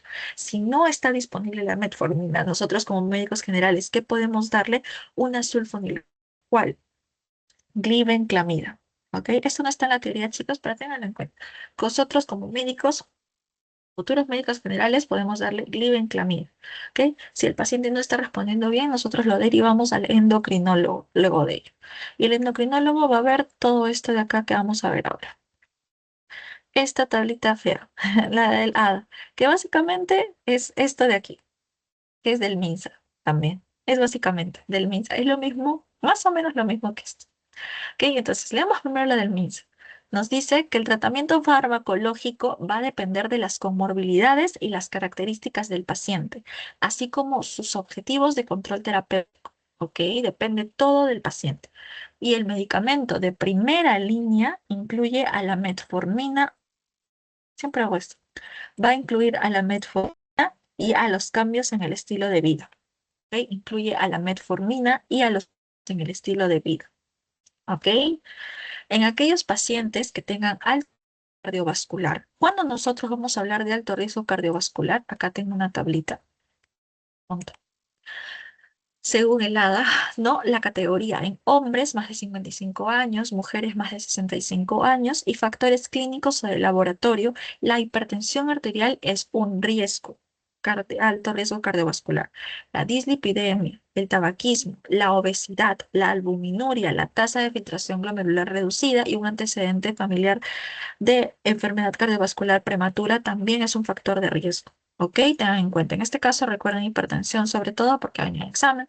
Dislipidemia, tabaquismo, obesidad, albuminuria, tasa de filtración glomerular reducida, antecedentes familiares, bueno, recuerden todo, ¿no? Y también la edad. Entonces, hay indicadores de alto riesgo cardiovascular. Si el paciente tuviese ello, se pueden emplear fármacos como agonistas del GLP-1 o inhibidores del cotransportador CGLT2. ¿Ok? Esto es lo mismo que nos está diciendo la guía acá. ¿Ok? Por ejemplo, una enfermedad cardiovascular aterosclerótica se puede adicionar un GL1 a un agonista o un inhibidor del del CGLT2. ¿Ok? O también indicadores de alto riesgo cardiovascular. ¿Ok? Es lo mismo que nos está diciendo cómo se llama la guía de la edad. Chicos, acá presta mucha atención, igual la grabación está, pero acuérdense de esto. O sea, si hay alto riesgo cardiovascular, adicionar un agonista GLP-1 o un inhibidor de cotransportador GLT2. ¿Esto qué quiere decir? Por ejemplo, acá no es claro si el paciente ya debe tomar metformina o no. Esto es independiente. Si nosotros vemos que el paciente tiene estos factores de riesgo, nosotros le damos el medicamento. ¿Ok? Pero si el paciente previamente ha tomado metformina, funciona la terapia de metformina. Esto yo les digo porque esta fue una pregunta de examen. Esta es la forma de razonarlo. Si el paciente toma metformina previamente, pero no está cumpliendo las metas glicémicas, además que tiene factores de riesgo, nosotros podemos adicionar que un agonista GLP-1 como el liraglutide o un inhibidor del cotransportador de CGLT2, ¿no? Las glifazonas, sí, las glifazonas, no me estoy poniendo el nombre.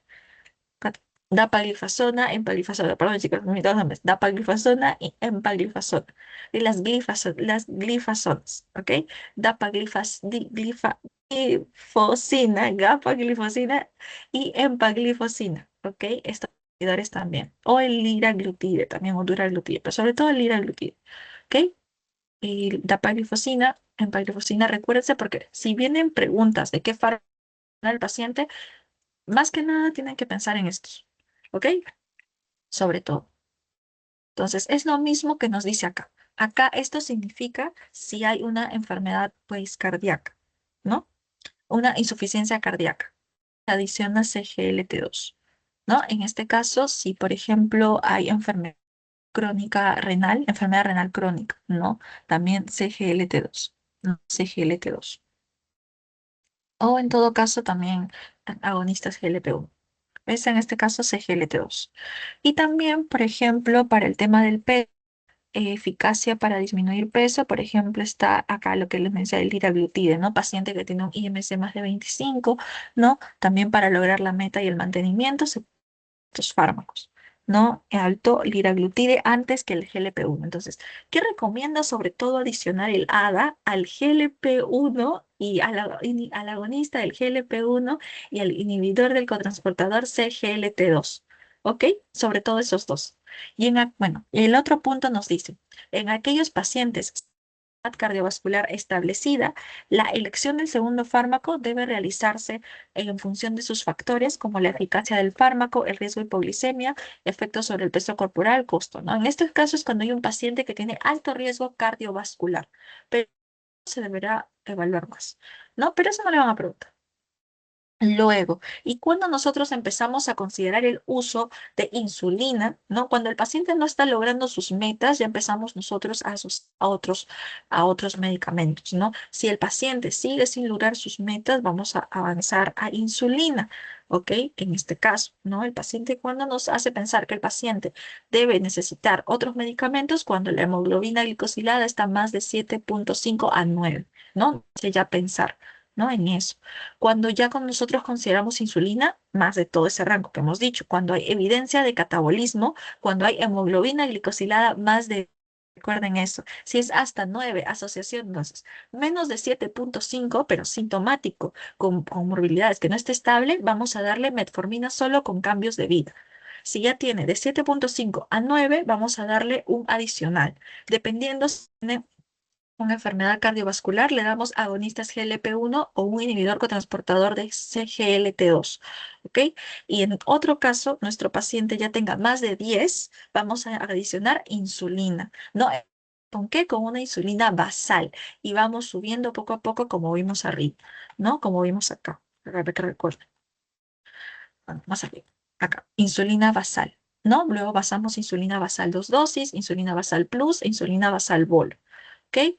Esa es como se llama el tratamiento de diabetes, chicos. En resumen, en súper rápido, todo el tratamiento de diabetes. Ok, entonces seguimos leyendo. Considerar el uso de insulina en aquellos pacientes que presenten evidencia. Ah, no, yo lo leí eso. Ya, glicemia basal más de 300 pesa el tratamiento farmacológico.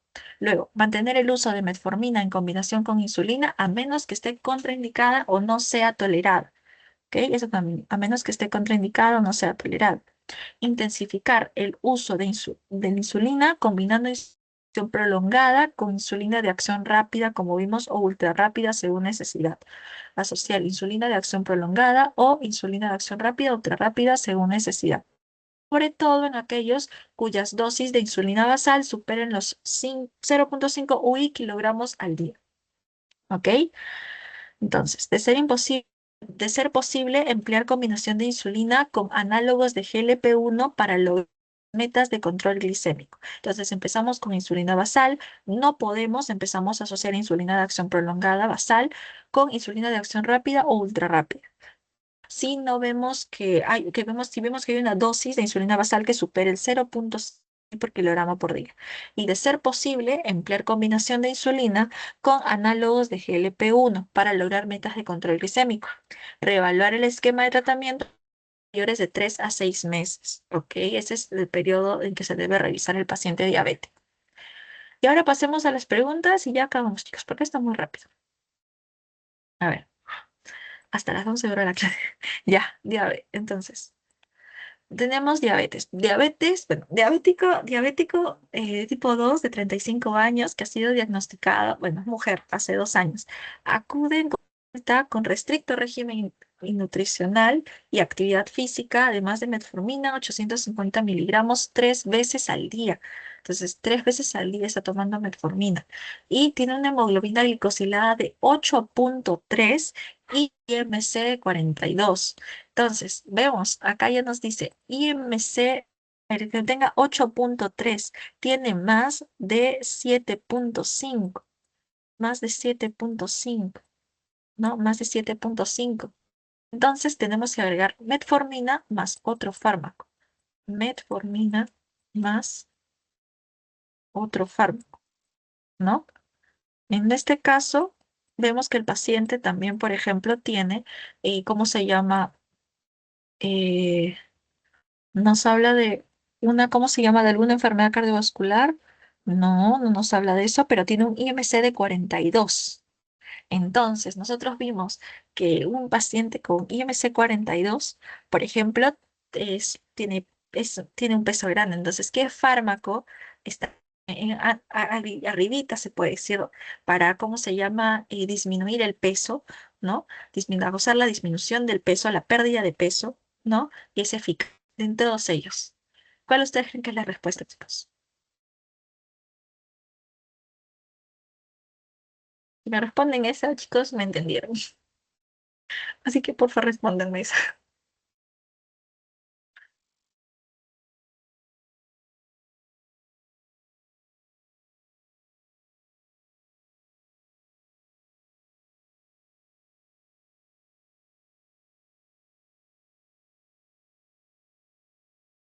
¿Alguno?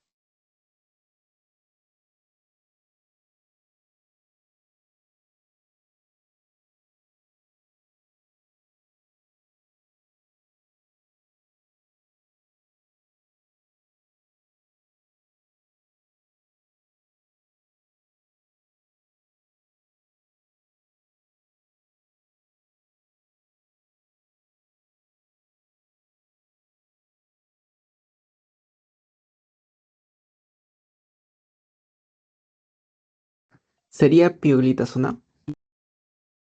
Pioglitazona. Ya. No, en este caso sería liraglutida. ¿Ok? Sería liraglutida.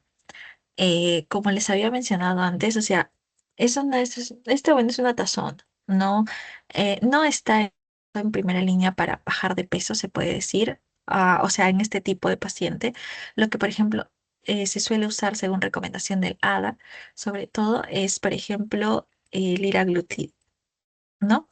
Liraglutid en este caso eh, sería un agonista, ¿cómo se llama? Del GLP-1. Ok, sería un agonista del GLP-1 para disminuir peso. Ok, tenemos acá dos fármacos a la cabeza que quiero que se acuerden. Agonista GLP-1 e inhibidores del cotransportador CGLT2. Ok, que son estos dos de aquí. Estos son más que nada para paciente con riesgo cardiovascular. La obesidad es un riesgo cardiovascular también. Entonces, tengamos en cuenta ello. El paciente ya necesita asociar otro fármaco porque tiene más de 7,5. Entonces, ¿cómo se llama? Vamos a tener, en lo que tú me dijiste, es una tiazolidinediona, ¿no? En este caso, bueno, es un fármaco, pero no está en esta línea, ¿no? En que nosotros estamos buscando. Entonces, ¿dónde está? Ya tiene la metformina. ¿Qué le adicionamos? Le vamos a dar o un agonista de GLP-1, ¿no? O, ¿cómo se llama? O un inhibidor del CGLT2, ¿ok? ¿Cuál puede ser esa? La dapaglifosina o empaglifosina, pero en segunda línea. En primera línea vamos a ver un análogo del GLP-1 en este caso, ¿ok? Que sería, como vimos, Ahí está. Ay, el liraglutide, ¿no? El liraglutide. Ese sería en primera línea. ¿Ok? ¿Se me entendió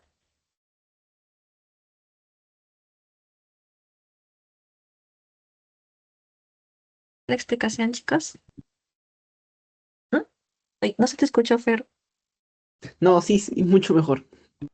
Ya, ok, sí. Si no entendieron, chicos, díganme esto, porque yo considero que esto es lo más complicadito de diabetes. Así que si no entendieron, hablen nomás. Porque para mí, la verdad, fue así como, no, no fue tan sencillo entenderlo. Bueno, para mí por lo menos. Entonces, uy, ya está, ya volvió normal. Entonces, ten cuenta. Ay, se me trabó la computadora. Lo ha dado todo en mi computadora. Ay, no, yendo normal. Uy, no sé si ustedes también lo ven así todo raro. Me voy a dejar de compartir. Uy, terrible. Ya que estoy. Ya, ya está cansada mi computadora. Ya, entonces, tengan en cuenta esto de acá. Enfermina primera línea, paciente con alto riesgo cardiovascular, ¿no? Paciente se da agonista GLP-1 como el liraglutide o inhibidor del cotransportador, también tengan en cuenta esta tablita. Acá nos dice, según el ADA también, según el ADA 2022, de acuerdo a la primera línea, ¿qué le das? Entonces sería un GLP-1, de acuerdo al ADA, también dice de eso, el ADA, en este caso es 2022, que es el que pusieron, pero no vamos a seguir el 2025 porque ustedes también ya tienen el 2025. Y nos dice esto, GLP-1, ¿ok? GLP-1, GLP-1. También está el CGLT2, GLP-1, en este caso nos dan, ¿sí? Tengan eso en cuenta. Y bueno, ahora la última pregunta. Paciente varón de 44 años acude al consultorio médico refiriendo mareos leves, eventuales, cansancio y dificultad para mantener la erección del pene. Antecedente de hipertensión arterial con tratamiento con losartán 100 miligramos una vez al día cada 5 años. El IMC está en 30, es obeso, examen de hemoglobina glicosilada 8. ¿Cuál sería la actitud correcta? A ver, acá sí quiero que lo saquen. ¿Quién me dice? Sin que yo diga, porque ya lo expliqué todo. ¿Cuál creen que sea ahí?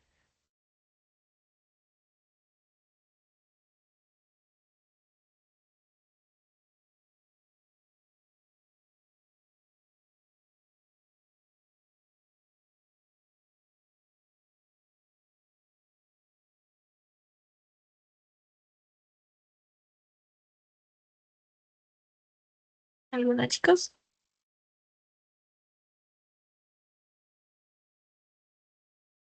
No importa si se equivocan.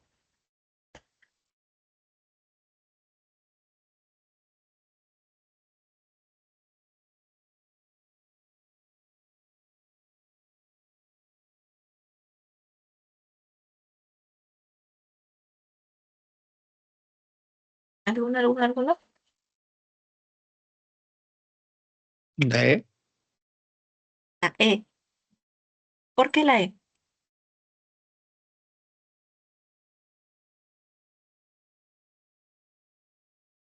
No me odien por preguntar. ¿Pero por qué la E?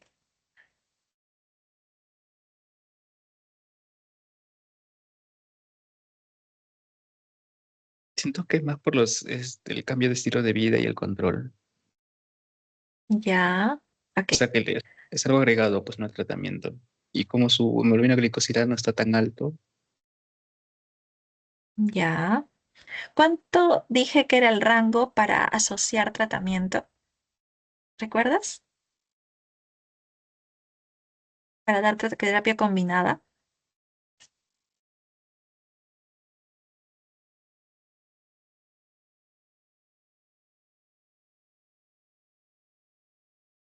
por las dudas.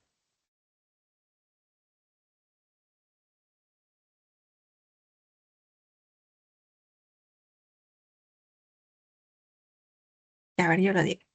Para nosotros empezar a dar terapia combinada es la hemoglobina glicosilada esté más de 7,5. Más de 7,5%, nosotros ya damos hemoglobina glicosilada. De 7,5 a 9. ¿Ok? Menos de 7.5 sí vamos a dar tratamiento de metformina y modificaciones en el estilo de vida. Pero si va de 7.5 a 9, vamos a dar, ¿cómo se llama? Terapia combinada, ya, ¿ok? Más de 10, más de 10, vamos a dar insulinoterapia, ¿ok? Insulinoterapia, ¿ok? Más de 10 damos insulinoterapia, ¿ok? ¿Quedó claro, chicos, eso? Sí, ahora sí. Ya, ok, genial, ya, genial. Ahora sí, pasemos a esta última partecita que es muy corta realmente. El manejo terapéutico de crisis hiperglucémicas. Está, bueno, la acidosis diabética, la cetoacidosis y luego está el síndrome hiperosmolar, ¿ok? En este caso, bueno, el doctor puso esto, ¿no? ¿Cómo se llama? Esto que fue muy chiquitito realmente. Sabemos que el manejo de los que han llevado endocrino ya saben, creo que el manejo es más grandecito. Acá les puse guías para que se guíen, pero acá está, ¿no? En síntesis. Bueno, va a hablar para el manejo, la cetoacidosis diabética va a haber una triada y para el síndrome hiperosmolar va a haber otra, ¿ok? ¿Cuál es la triada de cómo se llama esto de la cetoacidosis diabética? Va a ser la hiperglucemia más de 250. Hiperglucemia, sí que está acá, pero tengan en cuenta. Más de 250 litros, miligramos sobre litros. Luego la cetonemia y está la acidosis, ¿no? La acidosis metabólica, ¿ok? La acidosis metabólica. Tengan eso en cuenta. ¿Cuál es el tratamiento? Rehidratación. Triada. Es la triada de la cetoacidosis diabética. Triada. Bien, se puede suplicar. Hiperglucemia, acetonemia y acidosis diabética, ¿no? Entonces, el pH disminuido y el bicarbonato disminuido también. ¿Ok? En este caso, bueno, sería la rehidratación, insulina, bueno, si hay hiperglicemia y cetonemia, corregir la hipopotasemia, identificar y tratar precipitantes, acciones o infartos, algo que esté causando ello, monitoreo continuo. Realmente el doctor lo ha dejado así, chicos, y que no le dio mucha vuelta al asunto. Y luego el manejo del síndrome hiperosmolar, no dar una tetra, ¿ok? En este caso tenemos la deshidratación, está también la hipotensión arterial, hipotensión arterial, luego están alteraciones, ¿cómo se llama? Psíquicas, no me equivoco, alteraciones neuropsíquicas, alteraciones neuropsíquicas, y la ausencia de aliento cetónico, ¿ok? También recordar que acá la hiperglicemia es mucho más alta y ausencia de aliento cetónico, ¿ok? Deshidratación, hipotensión arterial, alteraciones neuropsíquicas y ausencia de aliento cetónico. No sé por qué se pone así. Y ausencia de aliento cetónico.